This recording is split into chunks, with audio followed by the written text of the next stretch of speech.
Olá, caros amigos. Eu sou o Gabriel Velasquez e este é o canal O Espiritualista. Hoje trago a vocês a carta psicografada de MC Marcinho, um dos nomes mais marcantes do funk brasileiro. Um artista que levou alegria, romance e emoção a milhões de pessoas, mas que também viveu dores e batalhas que o grande público jamais imaginou. Esta mensagem traz revelações profundas sobre sua trajetória, seus desafios íntimos e sua visão espiritual após a passagem. Conteúdos que certamente vão tocar o coração de muitos e talvez até mudar a forma como você enxergava sua história. Prepare-se, porque o que será revelado aqui é forte, sensível e transformador. Esta carta foi psicografada pelo médium Carlos Augusto Nogueira, na Casa Espírita São Francisco de Assis, localizada na cidade de Campinas, interior de São Paulo. Antes de seguirmos para a psicografia, quero fazer um pedido especial a você que enfrenta dificuldades na saúde, na vida financeira ou tem um ente querido necessitando de orações. Deixe seu nome completo nos comentários. Nesta sexta-feira, estaremos reunidos em nosso centro espírita em um momento de fé, pedindo pela sua cura, proteção e libertação. Agora, vamos à psicografia.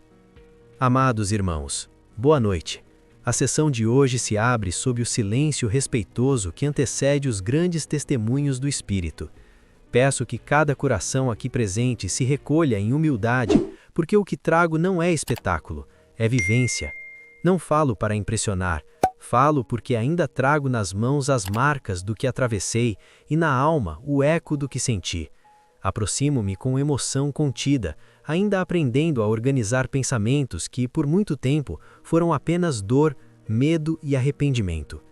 Quando o corpo finalmente cedeu, não houve descanso, houve ruptura. Foi como se eu fosse arrancado de mim mesmo. O coração falhava, o ar queimava nos pulmões e cada batida irregular parecia um aviso de que algo se despedia sem que eu estivesse pronto. A mente oscilava entre a vontade de ficar e o desejo de acabar com aquele sofrimento. No instante derradeiro senti um estalo interno, não físico, mas profundo, como se um laço invisível tivesse sido cortado à força.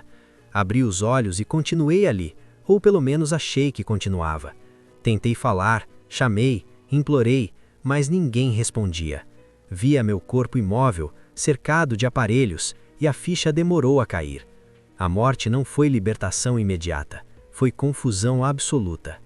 Fui tomado por um peso estranho, como se algo me puxasse para baixo, não com mãos, mas com pensamentos. As lembranças desordenadas começaram a me envolver, e quanto mais eu resistia, mais afundava. O ambiente ao meu redor foi mudando, as paredes claras desapareceram, dando lugar a um espaço escuro, sem céu nem chão definidos.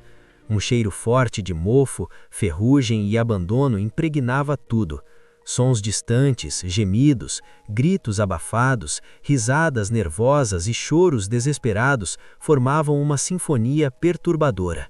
Eu havia atravessado o limiar sem perceber e agora me encontrava no umbral.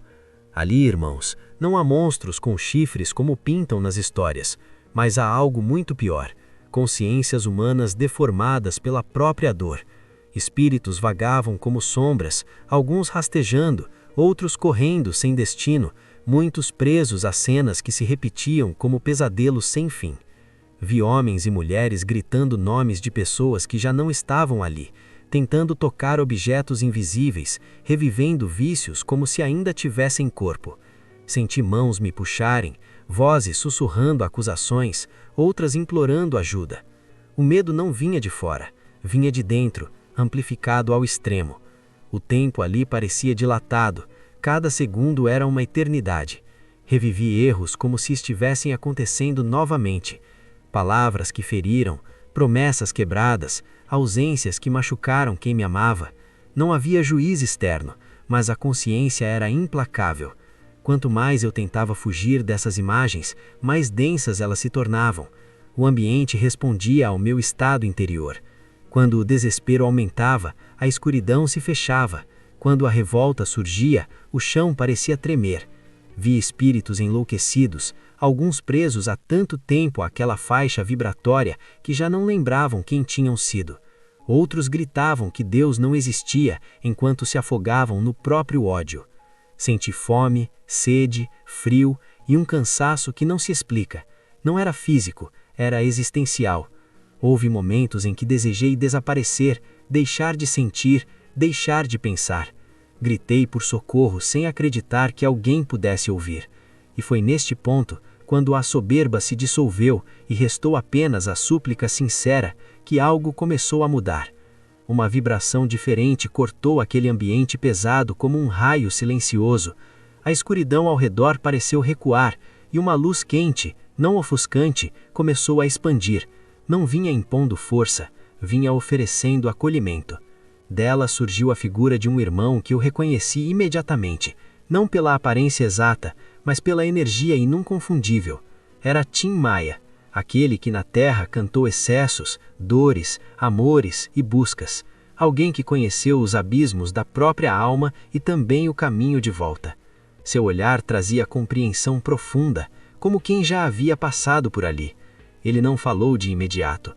Aproximou-se com calma, como se soubesse que qualquer palavra naquele momento poderia assustar. Quando finalmente falou, sua voz não ecoou nos ouvidos, ecoou dentro de mim. Disse que eu não estava perdido, apenas ferido, que o umbral não era punição, mas consequência temporária de estados interiores. Estendeu a mão e, ao tocá-la, senti um choque de realidade. Não era dor, era clareza. Outros irmãos luminosos se aproximaram, formando um campo de proteção ao nosso redor. Alguns espíritos tentaram se aproximar, gritando, implorando, mas foram contidos com respeito, sem violência. O resgate foi um processo, não um salto. Fui amparado, envolvido em energias que acalmavam a mente e o coração. Senti-me enfraquecer, não de medo, mas de alívio. Adormeci como quem desmaia depois de lutar demais. Despertei em um local de cuidados espirituais. A luz ali era suave, azulada, transmitindo paz. Não havia paredes duras, mas formas que pareciam se moldar à necessidade do ambiente. Fui atendido por irmãos dedicados, que trabalhavam em silêncio, com gestos precisos e amorosos. Cada atendimento era acompanhado de orientações, não como sermões, mas como diálogos sinceros. Aprendi que a culpa paralisa, mas a responsabilidade liberta.